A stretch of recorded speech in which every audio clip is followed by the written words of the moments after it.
This video covers how to install Elixir and Erlang. As you may know, Erlang is a language for writing highly concurrent applications. It is also good for writing applications that command billions of dollars when sold. But how can you make $1 billion from your Elixir app if you can't get it installed? Well, never fear. That's what we're here for. Erlang runs on a virtual machine, originally called an abstract machine. The very first Erlang virtual machine, written by Joe Armstrong, was called JAM, for Joe's Abstract Machine. The standard Erlang virtual machine in use today is the Beam, which is the Bogdan and Bjorn's Erlang abstract machine. To run Erlang code, Erlang compilers transform the source code into bytecode that is then run on the Beam. Elixir source code is also compiled into bytecode, and the Erlang runtime ERL provides the Beam virtual machine to run your code. This means, practically speaking, that Elixir needs an installation of Erlang to run. If you want to run a version of Elixir newer than 0.13, you will need Erlang R16b03. If you want to run a later version of Elixir, you will need Erlang 17.0 or 17.1. This video covers 4 different installs of Elixir and Erlang. We start with Windows, then look at tools similar concept to RVM to manage Erlang and Elixir installations. Finally, we look at installing Elixir from source. For the Windows installation, browse to elixirlang.org. and click on Getting Started, Installers, and then click on Web Installer for Windows. This will download the Elixir Web Setup file. You run this file on your Windows machine and it will fetch and install the latest available Erlang and Elixir versions. Next on our list is the installation for Linux and Mac platforms. Here we cover the installation of Erlang and Elixir separately. For these platforms, I have had a lot of success using kerl to manage my Erlang installations. Using a system like kerl, you are able to switch between versions of Erlang very quickly. To install kerl, we browse to the kerl project page on GitHub.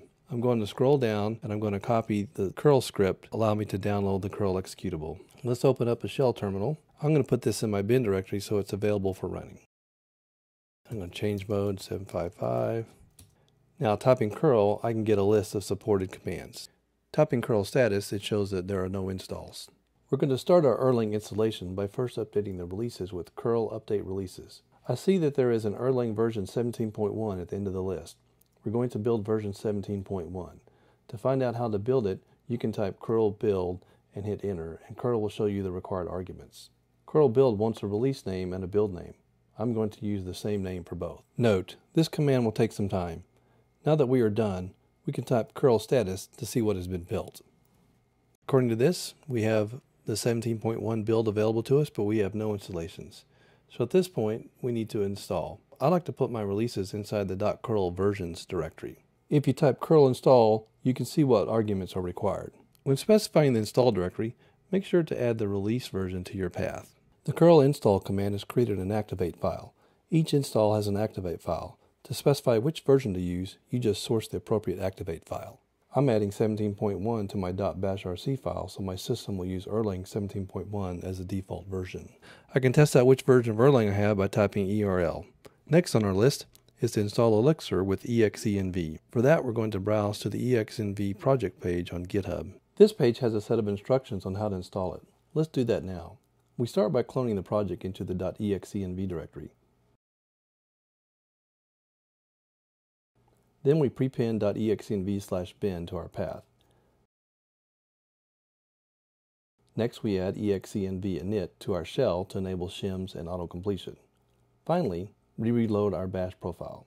To install Elixir using exenv, we use the exenv install command with the --add option and specify the version to add. This will add v0.15.1 to the list of versions maintained by exenv. The next step is to perform the actual install. We give the same exenv command, but without the --add option. This command will take some time because it downloads and compiles Elixir. We now have Elixir installed, but it is still not in our path. To do that, we run the exenv global command and specify the version of Elixir. To test that it worked, we launch IEX. Sure enough, we see Elixir version 0.15.1 being used. Our final task is to install Elixir from source. To do this, I'm going to cheat a little bit. I'm going to clone Elixir inside the .exenv versions directory.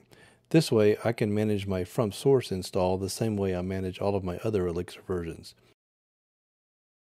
We change into the Elixir directory and we type make clean test. It looks like the build completed successfully and all the tests passed. If I was installing this on any other directory, I would just set my path to the bin directory of the Elixir Erlang project. But since we are using exenv, we'll have it manage our path. All we need to do is tell exenv that it has a new version to manage.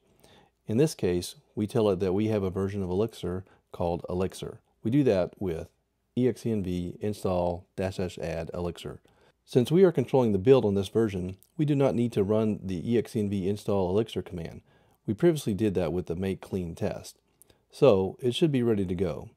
Let's set the global Elixir, exenv global Elixir, and run IEX to see the version. 0.15.2-dev. That's fantastic. If you ever want to update the master version of Elixir, you can cd into the Elixir directory, do a git pull and make to update it. So there it is, how to install Elixir and Erlang. I hope you enjoyed this.